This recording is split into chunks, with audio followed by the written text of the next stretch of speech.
Saint-Esprit, aide-nous. Saint-Esprit, guide-nous. Saint-Esprit, accorde-nous l'inspiration. Alléluia. Tu reviens bientôt, Jésus-Christ. Et je sais que j'irai là-bas. Alléluia. Merci Seigneur. Merci Jésus. Alléluia. J'irai là-bas parmi les anges, près d'Emmanuel, me consoler, passant mon temps à la louange, dire à Jésus un grand merci. J'irai là-bas parmi les anges, près d'Emmanuel, me consoler, passant mon temps à la louange, dire à Jésus un grand merci. J'irai là-bas, Parmi les anges, près d'Emmanuel, me consoler, passant mon temps à la louange, dire à Jésus un grand merci. Oui, j'irai là-bas,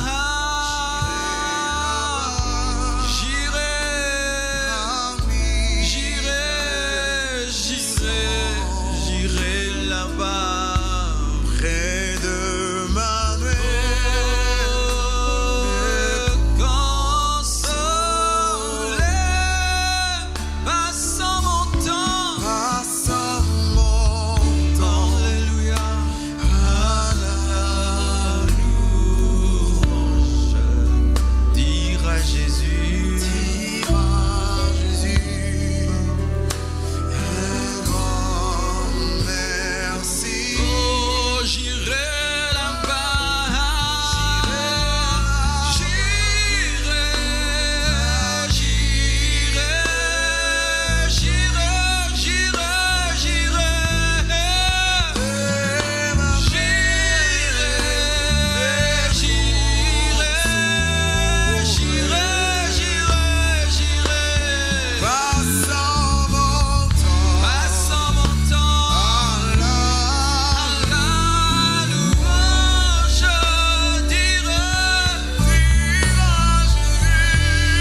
passé a été cloué. Je ne veux plus y retourner. J'irai là-bas parmi les anges, près d'Emmanuel, me consoler. Passant mon temps à la louange,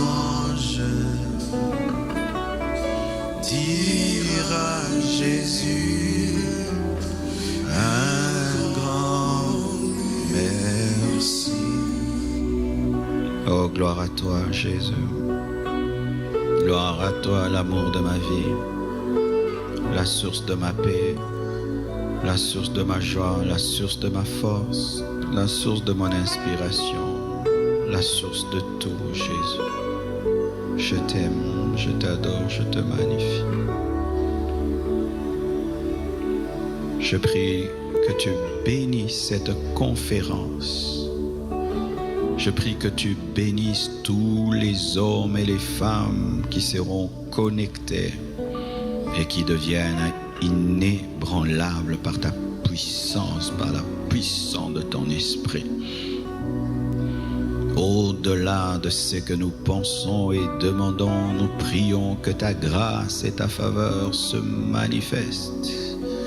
Et nous implorons, Père éternel, des fruits, des résultats, Père éternel. Je prie que toute la francophonie soit impactée, Seigneur, par ta parole et par ton esprit. Et je prie que tu te serves de tous les orateurs qui auront à parler dans cette conférence, Père. Ouvre-nous pour ta gloire. Et nous détruisons toutes les œuvres de l'ennemi contre ce réveil que tu envoies, Père éternel, en ce temps de la fin. Parle, Seigneur. Parle. Au nom de Jésus-Christ. Amen. Nous acclamons le Seigneur très, très, très fort. Alléluia. Je remercie le Seigneur qui m'accorde encore cette fois d'être parmi les orateurs d'Impact Conférence. Et je remercie le pasteur Ivan ainsi que Maman Maud pour votre invitation. Que Dieu vous bénisse abondamment et je salue toute la famille ICC de par le monde. Soyez abondamment bénis et je salue tous les frères et sœurs qui vont suivre ce message. Que Dieu soit glorifié. Notre thème pendant cette conférence est inébranlable. Inébranlable. Et pour ma part, je parlerai de Joseph, l'inébranlable. Joseph, l'inébranlable. Nous lisons 1 Pierre 5, verset 10.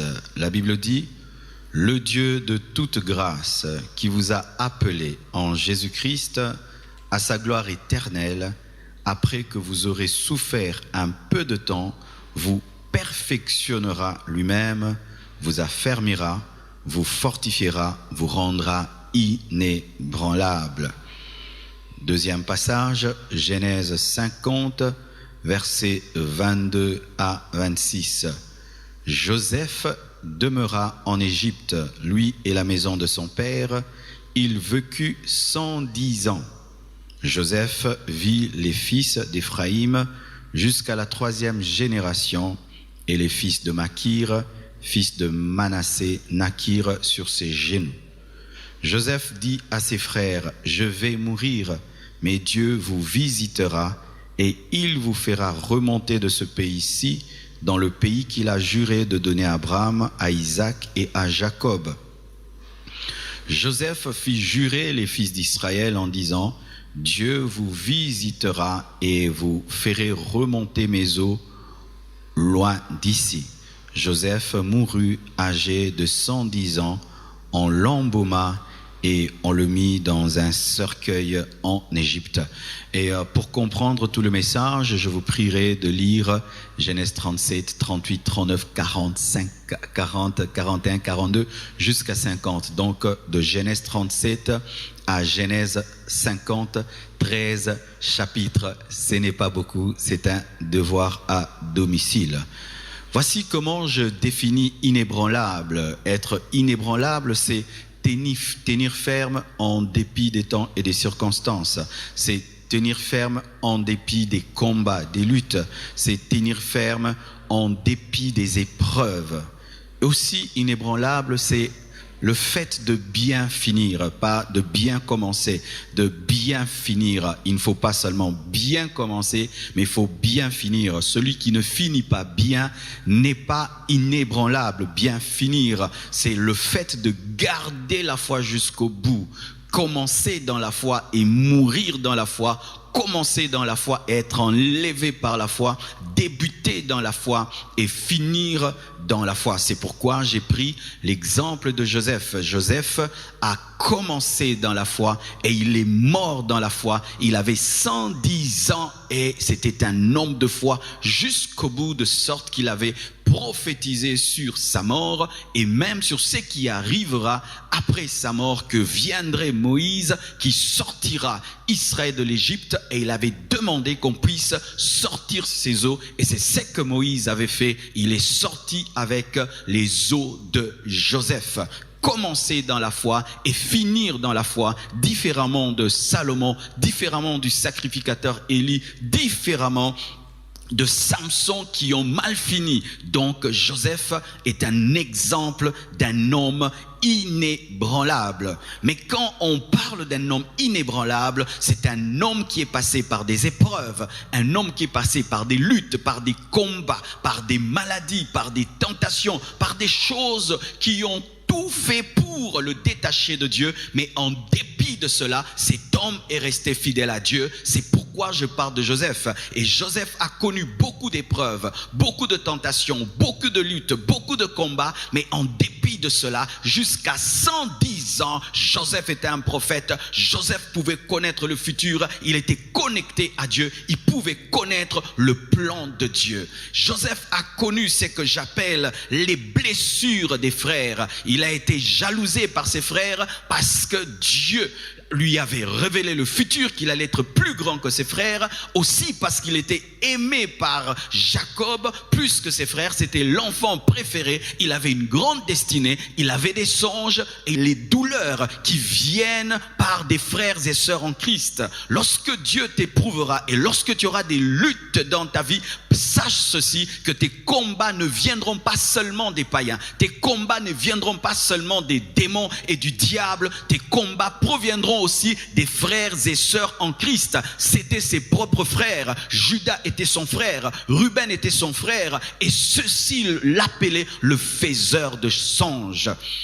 Il se moquait de ses rêves, il se moquait de ses prophéties, il enviait la position privilégiée qu'il avait dans le cœur de son père, des luttes qui viennent des frères, des luttes qui viennent des enfants de Dieu. Beaucoup de gens abandonnent le chemin de la foi parce qu'ils sont étonnés que leurs blessures proviennent de la famille, proviennent de leurs frères en Christ. Mais sache, mon frère, lorsque tu veux être inébranlable, tu dois être capable d'accepter toute souffrance et accepter de persévérer en dépit de cela, que cela provienne de ta famille charnelle, provienne de ta famille spirituelle. Tu dois continuer. Joseph a été blessé par ses propres frères dans la chair, mais aussi ses propres frères spirituels, parce qu'ils avaient la même foi. Les blessures ne viennent pas que de l'extérieur, les blessures proviendront également de ta propre famille, proviendront des personnes qui parlent en d'autres langues, qui prophétisent, qui lisent la parole. Et beaucoup de gens disent: j'abandonne la foi parce que comment un homme rempli du Saint-Esprit peut me blesser? Comment est-ce que mon pasteur m'a blessé? Comment est-ce que des gens qui disent prier m'ont blessé? Comment mon père m'a blessé? Mon frère m'a blessé? Je ne pouvais pas comprendre que mon propre mari puisse me blesser. Non, dans le chemin de ta destinée, il y aura les blessures des frères, les blessures des personnes qui étaient supposées t'aimer, mais qui te feront mal. Et souvent, mes frères et sœurs, nous sommes aptes à accepter les blessures des païens, les blessures des étrangers, mais souvent nous n'acceptons pas les blessures des personnes qui nous sont proches, des personnes qui étaient supposées nous aimer. Mais sachez que sur le chemin de la destinée, il n'y aura pas que des blessures étrangères, mais aussi des blessures qui proviennent des personnes qui nous connaissent très bien et qui devaient nous aimer. Il a été blessé, pas seulement par ses propres frères, mais il a été vendu par les païens à Potiphar, parce que lorsque on l'a jeté dans le trou, la Bible nous dit que les Ismaélites l'ont pris et qu'est-ce qu'ils ont fait? Ils l'ont vendu à Potiphar. Les blessures qui viennent des païens. Les Ismaélites ont vendu Joseph aux Égyptiens. Il a été blessé par ses frères, il a été aussi blessé par des païens. Sur le chemin de ta destinée, des incrédules te feront mal, des athées te feront mal, des hommes te combattront parce que tu as l'onction, des hommes te combattront parce que tu as la foi, des hommes te combattront parce que tu as une grande destinée, des hommes ignorants de Dieu te combattront parce qu'ils ne comprennent pas ta communion avec Dieu. Mais tout cela fait partie de ta formation, tout cela fait partie de ton perfectionnement, tout cela fait partie des choses que Dieu va utiliser pour t'affermir, des blessures des frères et des blessures des Ismaélites, des blessures de Ruben et des blessures de Potiphar, des blessures des hommes que tu as aimés et des hommes qui ne te connaissent pas. Il a été jeté dans un trou par ses frères et il a été aussi vendu par les Ismaélites. Et lorsqu'il devient serviteur dans la maison de Potiphar, la Bible nous dit que tout ce qu'il faisait réussissait, prospérait, de sorte que la femme de Potiphar a remarqué qu'il était beau et a commencé à le tenter. C'était un harcèlement. Pas d'un jour, pas de 2 jours, mais cela a duré très très longtemps et Joseph a dit non et il s'est retrouvé en prison de l'injustice.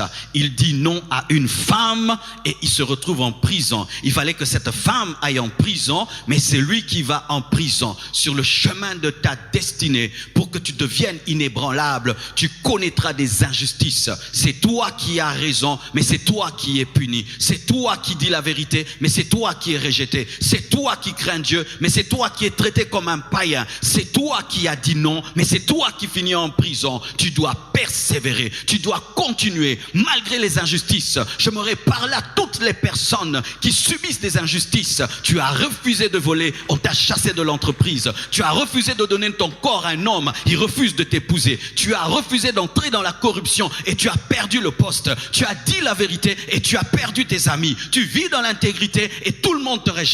Persévère, même si la femme de Potiphar te jette en prison. Elle n'a pas jeté ta destinée, elle n'a pas jeté les promesses, elle n'a pas jeté la promesse. Et la promesse de Dieu te poursuivra, même dans la prison, car Dieu est fidèle et ne t'abandonnera jamais. Rejeté par ce frère, rejeté encore par Potiphar, il est allé de blessure en blessure, d'épreuve en épreuve. C'est comme ça que Dieu rend les hommes inébranlables. Dieu rend les hommes inébranlables au travers de la souffrance. Dieu rend l'or pur au travers du feu. C'est au travers de tes souffrances que Dieu va t'affermir et va te rendre parfait jusqu'à te rendre inébranlable. Ne rejette pas ta souffrance parce qu'elle fait partie de ta destinée. Ne rejette pas tes épreuves. Elles font partie des instruments qui doivent faire de toi l'homme que tu dois devenir. Il a été chassé loin de ses frères. Il a été mis en prison parce qu'il a dit non à une femme. Et lorsque encore il va dans cette prison, il donne une prophétie à un homme, les chansons du roi. Et lorsque cette prophétie s'accomplit, les chansons l'oublient. Il manifeste de l'ingratitude. Il prophétise sur les chansons.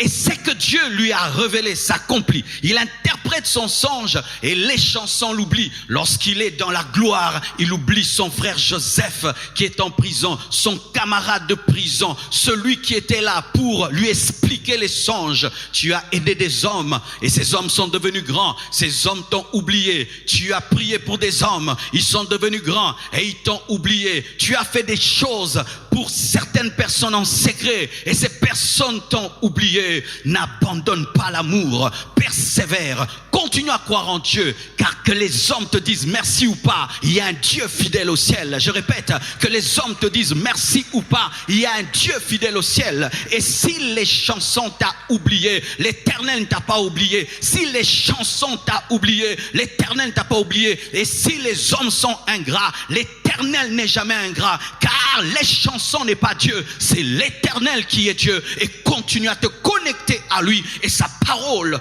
finira par s'accomplir. Déçu par ses frères, déçu par Potiphar, déçu par les Ismaélites, déçu par les chansons, il est allé de coup en coup, il est allé d'épreuve en épreuve, mais cela faisait partie du plan.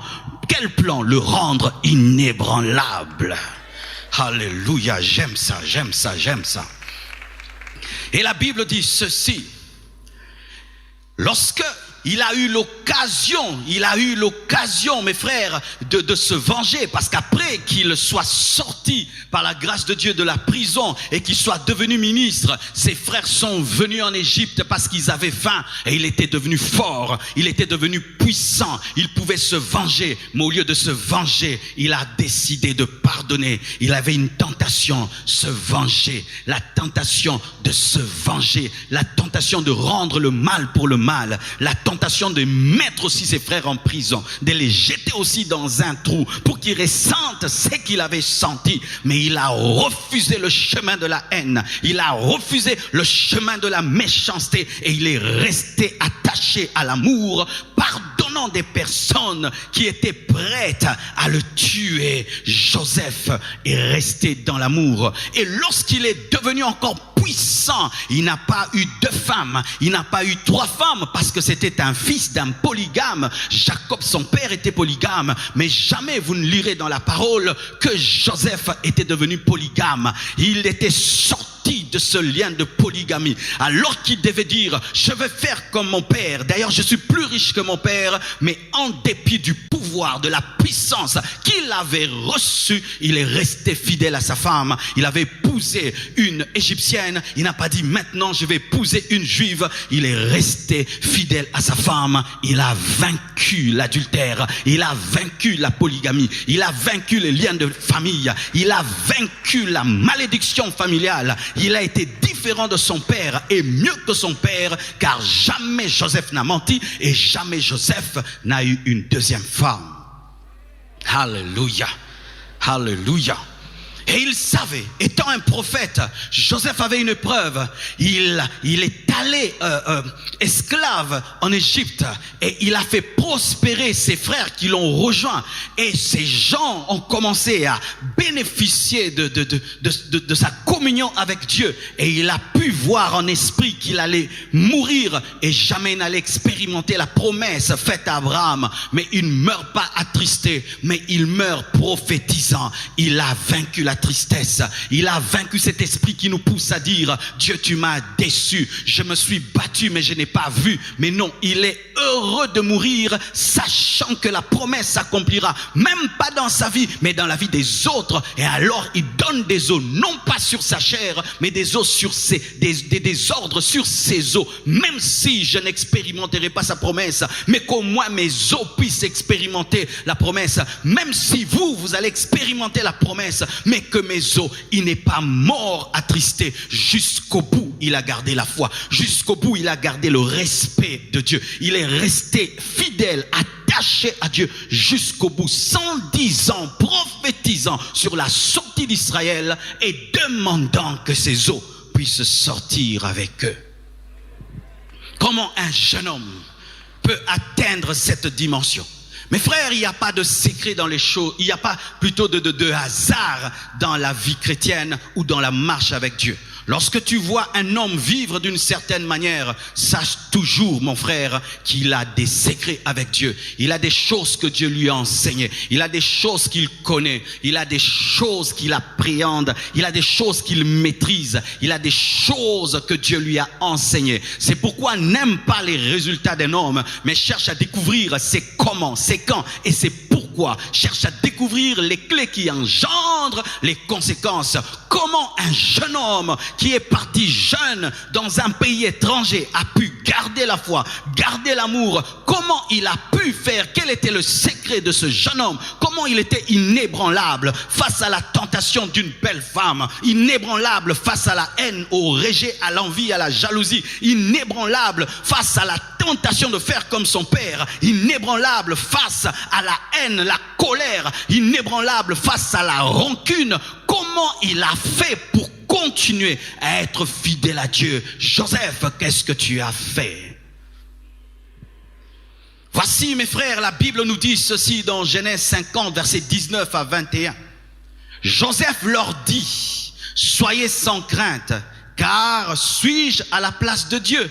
Vous aviez médité de me faire du mal. Dieu l'a changé en bien pour accomplir ce qui arrive aujourd'hui, pour sauver la vie à un peuple nombreux. Soyez donc sans crainte, je vous entretiendrai, je prendrai soin de vous, vous mes ennemis, vous qui m'aviez vendu, vous et vos enfants. Et il les consola, il consola ses ennemis en parlant à leur cœur. Et Hébreux 11, verset 22 nous dit: c'est par la foi que Joseph mourant plutôt, fit mention de la sortie des fils d'Israël et qu'il donna des ordres au sujet de ses os. Le premier secret de Joseph, c'était l'amour de Dieu. Il avait un tel amour qui venait de Dieu qu'il pouvait pardonner. Lorsque ses frères viennent devant Joseph en train de trembler, parce qu'il a le pouvoir, lorsqu'il était faible, ils l'ont jeté dans un trou. Maintenant, c'est lui qui est fort. Et eux, étant des personnes méchantes, s'attendaient à ce que Joseph se comporte comme elle. Et qu'est-ce qui se passe? Il s'est dit: je peux le tuer. Mais il a fait une lecture et il a refusé de tuer. Il dit ceci: soyez sans crainte, car je ne suis pas à la place de Dieu. Il a fait la lecture qui n'était pas Dieu. Joseph savait qu'un homme ne se venge pas, mais un homme aime et pardonne. Joseph avait la révélation qu'un homme n'est pas Dieu. C'est à Dieu la vengeance, c'est à Dieu la rétribution. Il avait une lecture correcte de Dieu et de sa relation avec lui, qui ne devait jamais prendre la place de Dieu, même s'il était devenu premier ministre, même s'il avait le pouvoir. Cela l'a aidé à aimer et à pardonner. Lorsque les épreuves te volent l'amour, tu n'es plus inébranlable, tu es ébranlé. Lorsque les blessures te volent le pardon, tu es ébranlé. Être fort, ce n'est pas seulement prier, ce n'est pas seulement chanter. Être fort, c'est demeurer dans l'amour, dans les blessures. C'est demeurer dans le pardon, dans les déceptions. C'est ça, être inébranlable. On te blesse, mais tu aimes. On te blesse, mais tu pardonnes. On te blesse et tu dis: je ne suis pas Dieu pour me venger.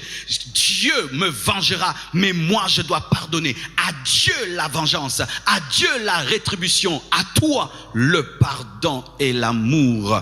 Encore, il avait la révélation que toute chose concourt au bien de ceux qui aiment Dieu. Parce qu'il dit: c'est que vous avez fait, le mal que vous avez prémédité, Dieu l'a changé en bien. Il m'a envoyé ici pour prendre soin d'un peuple nombreux. Il avait compris ceci, que lorsque tu marches avec Dieu, il n'y a pas de hasard dans ta vie. Même le mal qu'on te fait partie du plan. Alléluia. Lorsque tu marches avec Dieu, il n'y a pas de hasard. Ceux qui étaient en train de crucifier Jésus-Christ pensaient qu'ils faisaient leur propre volonté, alors qu'ils accomplissaient le plan de Dieu, parce que Jésus devait être crucifié pour ressusciter et sauver l'humanité. Ainsi, au lieu de voir les mains de ses frères, il a vu la main de Dieu. Au lieu de voir la haine de ses frères, il a vu le plan de Dieu. Au lieu de voir le plan de ses frères, il a vu le plan de Dieu. Au lieu de voir la méchanceté de ses frères, il a vu Dieu qui était capable d'utiliser les temps et les circonstances pour accomplir sa volonté, qu'il était capable même d'utiliser utilisé la jalousie de ses frères pour le conduire vers sa destinée. Lui voulait rester auprès de Jacob, mais le plan de Dieu n'était pas dans la maison de Jacob. Lui voulait rester là où il avait des songes, mais l'accomplissement n'était pas là où il avait des songes. Car tu peux voir des songes à un endroit pour que ces songes s'accomplissent à un autre endroit. Et ce sont les jaloux, les haineux qui te conduiront au lieu de l'accomplissement de la prophétie. Et c'était ça qu'il avait compris. J'avais des songes de grandeur. J'avais des songes que j'allais être un grand homme, mais je ne savais pas comment j'allais le devenir. Mais c'est votre haine, c'est votre jalousie, c'est votre rejet, c'est vos mauvais cœurs qui ont permis au plan de Dieu de s'accomplir. Alors je ne peux haïr l'instrument de Dieu pour ma bénédiction. Je ne peux haïr l'instrument de Dieu pour ma destinée. Vous avez été des instruments de Dieu pour ma destinée. Joseph avait la connaissance du maître des temps des circonstances. Joseph avait la révélation que toute chose concourt au bien de ceux qui aiment Dieu. Ce verset que nous avons dans la Nouvelle Alliance, Joseph avait déjà la connaissance que Dieu était capable de se servir de la jalousie, de la haine pour élever un homme. Alléluia. C'est pourquoi, mes frères et sœurs, même cette pandémie, elle concourt au bien de l'Église. Alléluia. Le coronavirus concourt au bien de l'Église. Toutes choses travaillent dans un même laboratoire pour le bien des enfants de Dieu. Il y a beaucoup d'enfants de Dieu qui ont fait des grandes choses pendant le confinement, qui ont écrit des livres qui ne pouvaient écrire, qui ont sorti des clips qui ne pouvaient sortir, qui se sont concentrés davantage sur leur famille, se sont davantage concentrés sur leur spiritualité, se sont davantage concentrés sur leur corps afin de se reposer. Dieu a changé le mal en bien. Cette pandémie, Dieu l'a changé en bien. Je déclare, cette pandémie, Dieu l'a changé en bien. Aujourd'hui, toutes les églises ont compris la place de la technologie. Toutes les églises commencent à évangéliser sur Internet. Nous avons compris la puissance des médias. Lorsque tout allait bien, les églises n'avaient pas compris la puissance d'une caméra, la puissance du Wi-Fi, la puissance de l'Internet. Mais aujourd'hui, toutes les églises sont en train de prêcher. Lorsque tout allait bien, nous étions en train de négliger nos enfants, de négliger nos familles, en train de travailler. Mais tout le monde est rentré vers la famille et a pris soin de sa famille. Toutes choses concourent au bien de ceux qui aiment Dieu. Alléluia. Et Joseph avait cette révélation. Aussi, Joseph a décidé d'adorer au lieu de se plaindre. Il pouvait se plaindre. Seigneur, regarde les prophéties que tu m'as données et je me retrouve dans un trou. Seigneur, regarde les prophéties que tu m'as données. Je me retrouve encore en prison. Regarde les prophéties que tu m'as données. Tu avais dit que j'allais être grand. Tu avais dit que mes frères allaient se prosterner devant moi. Même mon père et ma mère. J'ai vu les étoiles se prosterner devant moi. J'ai vu la lune et le soleil se prosterner devant moi. J'ai vu des gerbes se prosterner devant la mienne. Mais voilà que je me retrouve esclave. C'est ça ta parole. C'est ça ta parole. Et là encore je me retrouve en prison. C'est ça ta parole. Où est Dieu? Dieu. Non, Joseph a gardé la foi. Cela se révèle comment qu'il était demeuré un adorateur au travers des noms qu'il a donnés à ses enfants. Lorsqu'il a un enfant, il lui donne le nom. Dieu m'a fait oublier mes peines. Alléluia. Mes peines et toute la maison de mon père. C'est le nom qu'il a donné à son fils aîné Manassé. Il a dit Dieu m'a fait oublier toutes mes peines. Et lorsqu'il a le deuxième fils Ephraïm, il dit quoi? Dieu m'a rendu fécond dans le pays de mon affliction. C'était un adorateur. Et lorsque même il parle à ses frères, il dit c'est Dieu qui m'a envoyé. Ce n'est pas vous, mais c'est Dieu. C'est Dieu qui a changé le mal en bien. C'était un adorateur. Les hommes inébranlables, au lieu de se plaindre, adorent. Les hommes inébranlables, au lieu de murmurer, adorent. Les hommes inébranlables, au lieu de passer des nuits blanches en train de réfléchir, préfèrent adorer le Seigneur. Adore le Seigneur devant tes circonstances. Adore le Seigneur devant les oppositions. Adore le Seigneur dans la fosse au lion. Adore le Seigneur dans la fournaise de feu. Adore le Seigneur au milieu de la prison. Adore le Seigneur dans les ténèbres. Adore le Seigneur dans la contradiction. Adore le Seigneur malgré toutes tes difficultés. Des Démontre au diable que tu es un adorateur. Démontre à tes circonstances que tu es un adorateur. Démontre à la maladie que tu es un adorateur. Démontre à la pauvreté que tu es un adorateur. Démontre au temps et aux circonstances que tu es un adorateur. Manassé, Ephraïm, Dieu m'a fait oublier, Dieu m'a rendu fécond, Dieu m'a fait oublier, Dieu m'a rendu fécond. Alléluia. Et il a gardé la confiance en Dieu. Et nous l'avons déjà lu dans Hébreux 11, verset 22. C'est par la foi que Joseph, mourant, en train de mourir, je ne sais pas si c'était de maladie, mais à 110 ans, je crois que c'était déjà de vieillesse. Il était fatigué, totalement fatigué, mais sa foi n'était pas fatiguée. Alléluia. Son corps était fatigué, mais son esprit n'était pas fatigué. Son corps était fatigué, mais sa foi n'était pas fatiguée. Sa vue avait baissé, sa vue physique avait baissé, mais sa vue spirituelle n'avait pas baissé. En train de mourir, mais en train de voir. En train de mourir, mais en train de prophétiser. En train de mourir, en train d'annoncer le futur. À la fin de sa vie, mais en train d'annoncer le futur. C'était par la foi. C'était un homme qui avait confiance en Dieu. Joseph était un homme qui avait confiance en Dieu. C'est pourquoi il était inébranlable. Lorsque tu as peur, tu seras ébranlé. Lorsque tu doutes, tu seras ébranlé. Lorsque tu regardes au temps et aux circonstances et tu confesses les temps et les circonstances, tu seras ébranlé. Joseph a refusé de parler de sa fin, mais il a parlé du futur que Dieu va accorder, que Dieu emmènera Moïse à l'existence pour que Israël puisse sortir. Et lorsque Moïse est venu, on lui a rappelé les paroles de Joseph. Et ce que Joseph avait dit, Moïse l'a fait. Il est sorti avec les os de Joseph le prophète, l'homme qui est mort dans la foi, inébranlable jusqu'au bout. Il n'est pas tombé avec la femme de Potiphar. Il n'a pas adoré les dieux de l'Égypte.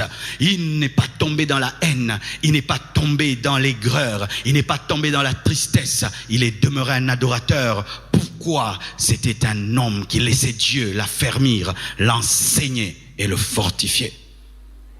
Alléluia.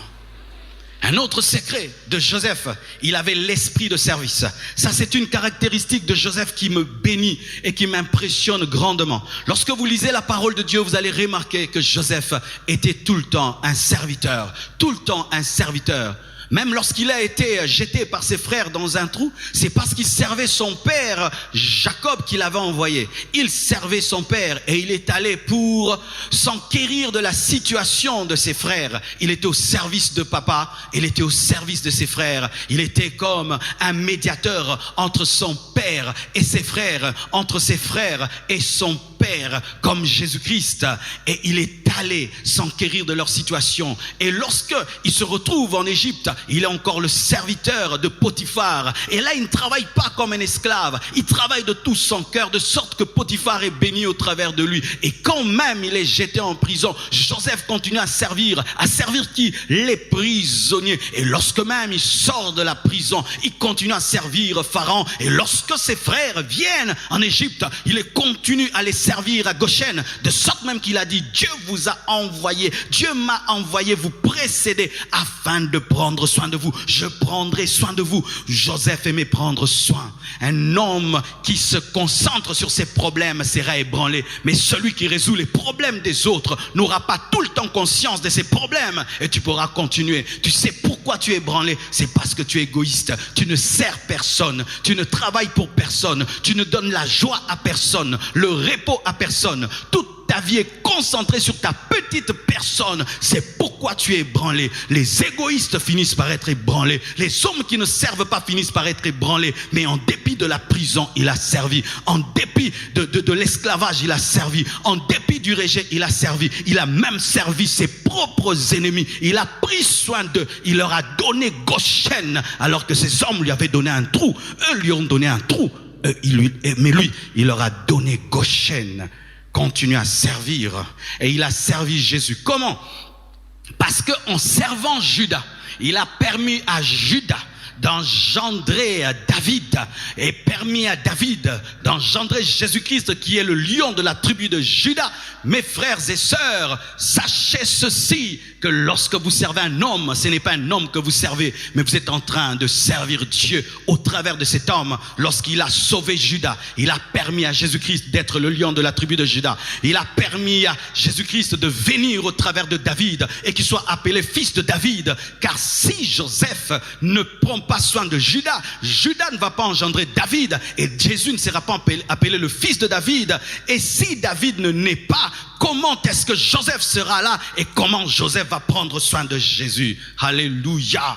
Il a pris soin de Jésus-Christ en prenant soin même de Lévi, car c'est Lévi qui a engendré Moïse et c'est Moïse qui a ouvert en deux la mer Rouge afin que tout Israël puisse sortir. Et si tout Israël était mort en Égypte, comment le plan de Dieu allait-il se réaliser? Lorsque tu sers Judas, tu sers Jésus-Christ. Lorsque tu sers Lévi, tu sers Jésus-Christ. Lorsque tu sers les hommes, tu sers Jésus-Christ. Et lorsque tu arrêtes de servir, tu es ébranlé. Tu as décidé de ne plus servir les hommes, tu es ébranlé. Tu as décidé d'arrêter de servir Dieu, tu es ébranlé. Tu as pris la décision de ne plus jamais rendre service à qui que ce soit, surtout parce que les chansons t'ont blessé, les chansons t'ont oublié et tu regardes, je peux aider celui-ci mais pas celui-là. Mais Joseph servait tout le monde, les prisonniers et même ses ennemis. Alléluia. Il avait encore un autre secret, une profonde communion avec le Saint-Esprit, car âgé de 110 ans, il pouvait encore percer le futur. Il pouvait encore percer le futur. Il pouvait à la fois ressentir la vieillesse dans son corps, mais ressentir l'esprit. Il pouvait à la fois ressentir la maladie due à la vieillesse, mais pouvait aussi percer le futur. C'était un homme qui avait une profonde communion avec Dieu, capable d'interpréter les songes, capable de voir le futur, attaché au Saint-Esprit depuis toujours, depuis sa jeunesse. Il est attaché à l'esprit et il grandit attaché à l'esprit et jusqu'à sa vieillesse, il peut prophétiser et cela s'accomplit tel que Dieu lui a révélé. Et tu es attaché au Saint-Esprit. Connais-tu le Saint-Esprit? As-tu une intimité avec le Saint-Esprit? As-tu une relation avec le Saint-Esprit? Est-ce que le Saint-Esprit te parle? Est-ce que le Saint-Esprit t'enseigne? Est-ce que le Saint-Esprit te guide? Est-ce que le Saint-Esprit te révèle des choses cachées? Est-ce que tu sais comment on parle au Saint-Esprit? Est-ce que tu as des moments d'intimité avec le Saint-Esprit? Tout homme qui n'a pas une intimité avec le Saint-Esprit sera ébranlé. Jésus a dit, il vous est avantageux que je m'en aille afin que vienne le Saint-Esprit. Pierre ne pouvait tenir sans le Saint-Esprit. Lorsqu'il n'avait pas le Saint-Esprit, il a renié Jésus. Lorsqu'il n'avait pas le Saint-Esprit, il a tremblé devant une femme. Mais lorsqu'il était baptisé du Saint-Esprit et revêtu de sa puissance, il a accepté de mourir et il a affronté des hommes, il a affronté une foule, il a converti des milliers de personnes, il a guéri des malades. Le même Pierre qui réniait est devenu un homme qui a affronté la mort. Sans le Saint-Esprit, tu ne peux être inébranlable. Tu peux avoir toute la volonté du monde, tous les désirs du monde, d'être ferme, de tenir, d'être fort, mais tu ne peux rien.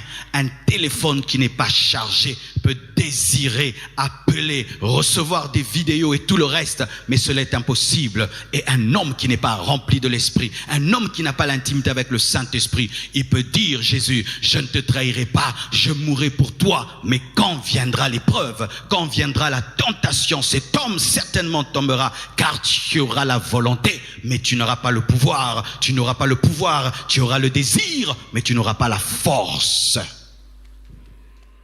Et quelque chose encore que j'aime dans la vie de Joseph. Joseph est un type de Christ dans l'Ancien Testament. Il est un type de Christ dans l'Ancien Testament. Vous allez remarquer que Joseph a été haï par ses frères et Jésus-Christ aussi a été haï par ses frères. La Bible dit, la parole est venue auprès des siens et les siens ne l'ont pas reçue. Joseph a été vendu et Jésus aussi a été vendu. Joseph a épousé une femme étrangère et Jésus-Christ aussi a épousé l'église qui est constituée des païens. Joseph a prospéré dans une nation païenne et Jésus-Christ prospère parmi les nations, car les Juifs, la plupart ne croient pas en l'évangile et ce sont les nations qui croient.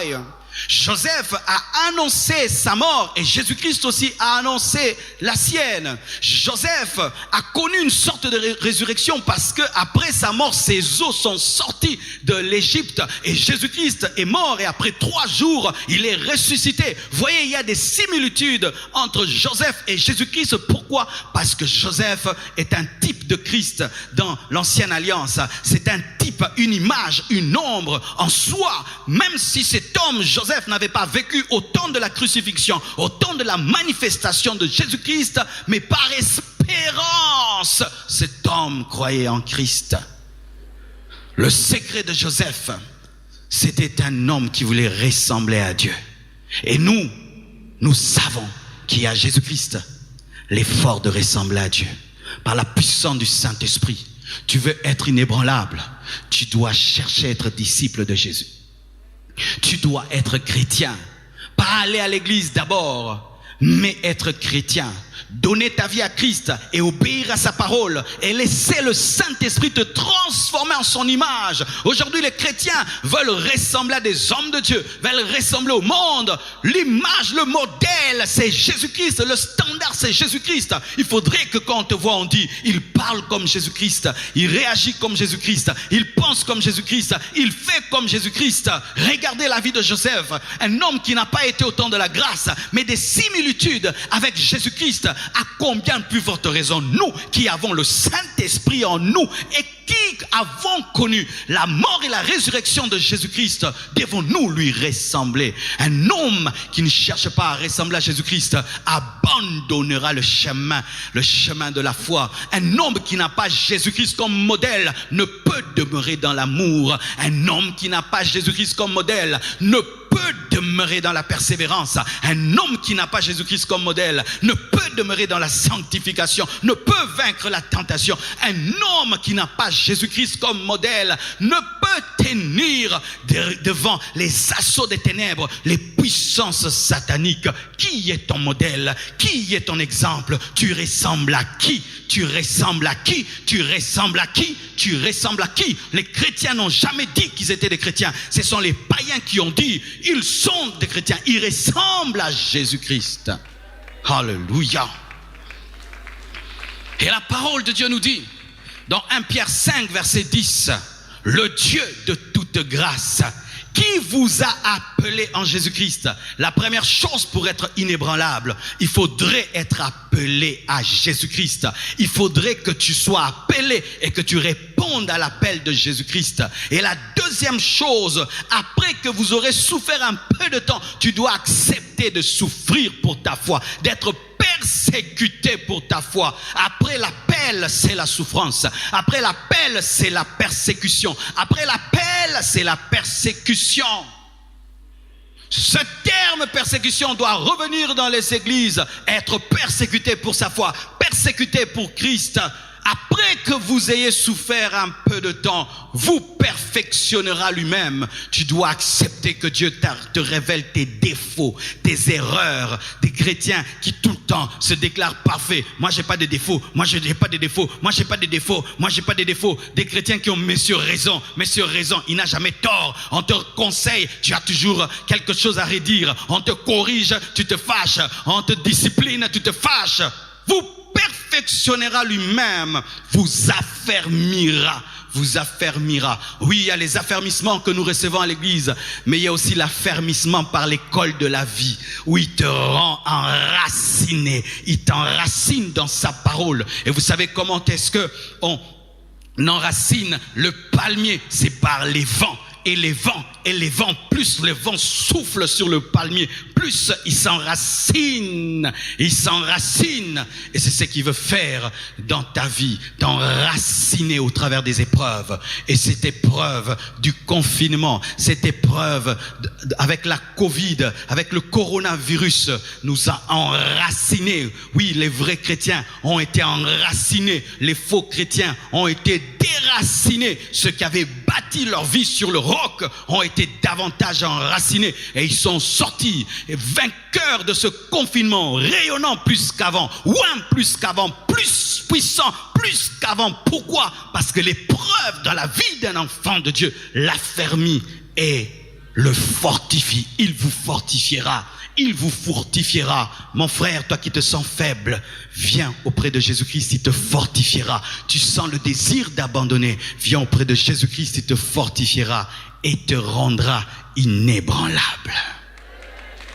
Inébranlable, indestructible. Aucune tentation ne te fait tomber. Aucune épreuve ne te fait tomber. Rien ne t'amène à reculer. Tu avances dans les ténèbres, tu avances dans la tempête, tu avances dans les calomnies, tu avances dans les accusations, tu avances en dépit de tout. Et c'est Dieu qui le fera, c'est Jésus qui le fera. Et je vous assure, mes frères et sœurs, Dieu est en train de faire ces choses. J'ai vu moi-même des personnes qui étaient faibles avant ce temps de confinement, qui aujourd'hui ont une force spirituelle comme jamais. On croirait même qu'ils attendaient ça pour connaître Dieu davantage, car toutes choses concourent au bien de ceux qui aiment Dieu. Que Dieu vous bénisse abondamment et soyez inébranlables. Amen. Inclinons-nous dans la prière. Alléluia. Seigneur Dieu de gloire, je te remercie. Je te rends grâce pour ta parole. Je prie qu'elle bénisse, Seigneur, tous ceux qui l'écoutent et qui vont l'écouter. Je prie que tu nous rendes inébranlables par ta force et par ta puissance. Toi qui nous appelais en Christ, toi qui permets des souffrances, affermis-nous, fortifie-nous, rends-nous inébranlables. Merci car aujourd'hui nous venons de comprendre que toute chose concourt au bien de ceux qui t'aiment. Le bien et le mal travaillent en notre faveur et nous te bénissons. Toi qui me suis, tu aimerais être inébranlable, mais tu t'es rendu compte que tu n'as pas Jésus-Christ dans ta vie. Là où tu es, je te prie de faire avec moi cette prière, car tout commence par l'acceptation de l'appel en Jésus-Christ. Dis avec moi cette prière et fais-le de tout ton cœur, de toute ton âme et de tout ton esprit. J'irai là-bas parmi les anges, près d'Emmanuel, me consoler, passant mon temps dans la louange. Dire à Jésus, je ne veux pas rater ce rendez-vous. Voilà pourquoi je dois demeurer inébranlable, car un jour j'irai là-bas. C'est l'espérance bénie de tous les enfants de Dieu. Je ne peux pas me compromettre, je ne peux pas craquer, je ne peux pas céder. Car un jour, je passerai mon temps, dire à Jésus, dire à Jésus, avant, j'irai là-bas, j'irai. Oh, illumine les yeux de nos cœurs. Garde-nous focaliser, Père, sur l'espérance. Ne nous laisse pas nous compromettre avant. Joseph ne s'est pas compromis. Daniel ne s'est pas compromis, Père. Ils étaient dans l'Ancien Testament. Leur foi, Seigneur, les a rendus inébranlables. Ils ont été trouvés inébranlables dans la foi, inébranlables dans l'amour, inébranlables dans l'espérance, Père. Accorde-nous la grâce d'être nous aussi trouvés, Seigneur, marchant en nouveauté de vie. Passant mon temps dans la... Oh, dire à Jésus, Esprit exprimer ma gratitude de ce que ta grâce m'aura fortifié sur la terre après avoir souffert un peu, après avoir connu des tribulations, après avoir connu des épreuves, après avoir connu les afflictions, les maladies, les différents défis et vicissitudes dans la vie, Seigneur, après avoir traversé les grandes eaux, après avoir passé par le feu, ta grâce nous rendra inébranlables, ta grâce nous fortifiera, ta grâce nous affermira, ta grâce nous établira, ta grâce nous fortifiera et ta grâce nous rendra inébranlables à partir de maintenant et jusqu'à la fin de cette décennie, jusqu'à la fin de notre mission sur la terre. Nous serons trouvés inébranlables à cause de la conscience de ce rendez-vous, à cause de la conscience de ce qu'un jour nous comparaîtrons devant toi.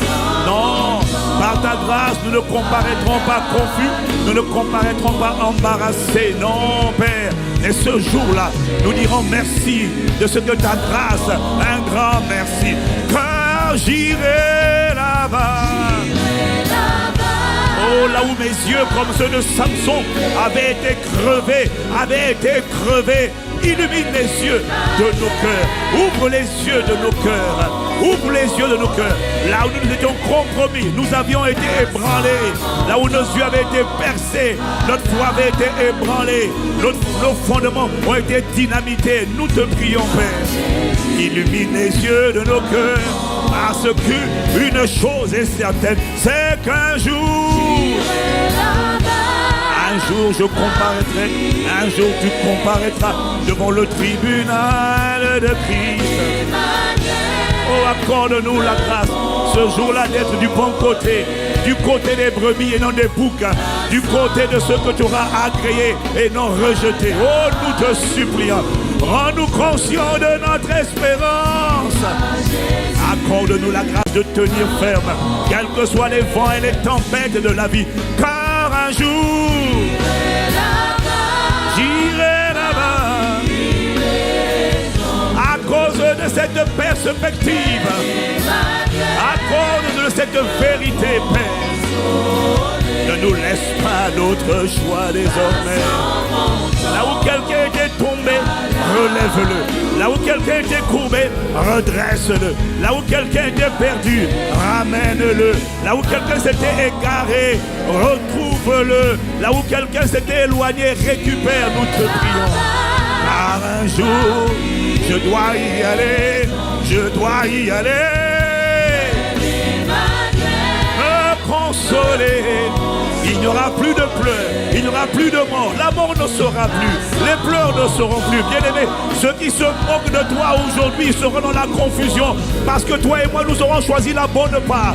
Nous ne serons pas confondus. Ceux qui disent aujourd'hui, mais ça fait longtemps que vous parlez de son avènement, où est l'espérance de son avènement? Laisse-moi te dire, mon frère, quiconque espère en lui ne sera pas confondu. Une chose est certaine, c'est qu'un jour j'irai là-bas parmi les anges et je verrai les apôtres et je verrai les saints de tous les temps. Ça sera les noces de l'agneau et ça ne sera pas la fin. Après cela, nous reviendrons sur la terre. Et lorsque nous serons derrière lui, à ses côtés, lorsque ses pieds se poseront, selon Zacharie 14, sur le mont des Oliviers, alors toute chair le verra. Ceux qui l'avaient percé diront, oh, on l'a rejeté, malheur à nous. Mais bien aimés, toi et moi, nous serons derrière lui et nous aurons la robe, le vêtement des saints, le vêtement blanc, le vêtement de la sainteté, le vêtement de la pureté, le vêtement de la sainteté de Dieu. Parce que à ce moment-là, bien-aimés, nous aurons été rendus conformes à lui, tel il est, tel nous serons manifestés. Je ne peux pas compromettre un tel héritage. Je ne peux pas, car un jour j'irai là-bas. Illumine les yeux de nos cœurs. Accorde-nous face à l'offense, face à l'amertume, face au rejet, face aux trahisons, d'être trouvés inébranlables, face à l'impudicité, aux propositions alléchantes de ce monde. Accorde-nous la grâce, Père, de demeurer ferme, constant, établi dans l'amour, dans l'humilité, dans la conscience de notre identité. Car un jour, près des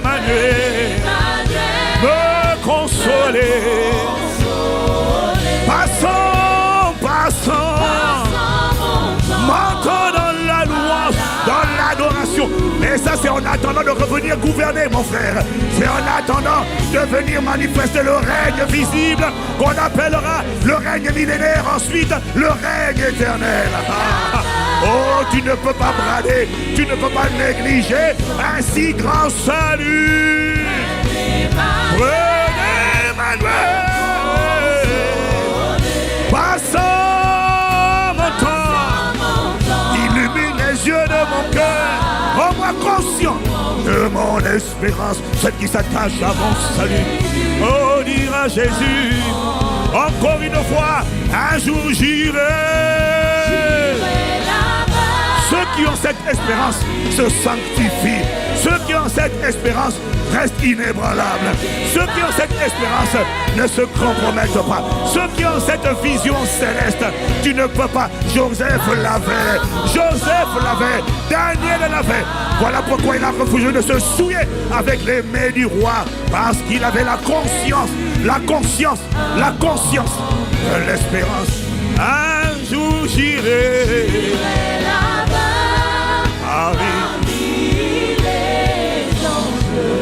Père Emmanuel, me consoler. Passons mon temps dans la louange. Dire à Jésus, un grand merci. Dire à Jésus, un grand merci de m'avoir sauvé. Merci de ne pas m'avoir destiné à la colère. Merci de m'avoir destiné à la vie éternelle, au salut par Jésus-Christ. Oh, merci. Veux-tu dire merci toi aussi, bien-aimé? Et je m'adresse ce soir à toi qui n'as pas encore fait de Jésus ton Seigneur et ton Sauveur. Je m'adresse à toi qui n'as pas encore fait de Jésus ton Seigneur et ton Sauveur, et qui en entendant cette parole veut persévérer. Je m'adresse à toi qui a lâché sa main. Et tu sais que tu as été ébranlé par les épreuves. Tu as été ébranlé d'une manière ou d'une autre par les vicissitudes de la vie. Je m'adresse à toi qui veut profiter de cette atmosphère pour dire, mais qu'ai-je fait? Où irai-je? À qui irai-je? C'est toi seul qui as la vie éternelle et tu veux revenir à lui. Je m'adresse à toi. Veux-tu incliner la tête et faire cette prière simple comme bonjour, juste pour dire au Seigneur, je veux revenir à toi ce soir. Incline la tête avec moi et fais cette prière. Je parle à toi qui n'as pas encore fait de Jésus ton Seigneur, mais à toi aussi qui t'es égaré, tu as été séduit, tu t'es laissé emporter par le diable, emporté par le tentateur, et tu veux revenir à la maison. Alors fais cette prière rapidement avec moi ce soir. Répète avec moi, Seigneur Jésus, je te demande pardon pour mes péchés. Viens dans ma vie, lave-moi par ton sang précieux, change-moi, réécris mon histoire et fais de moi la personne que tu veux que je sois.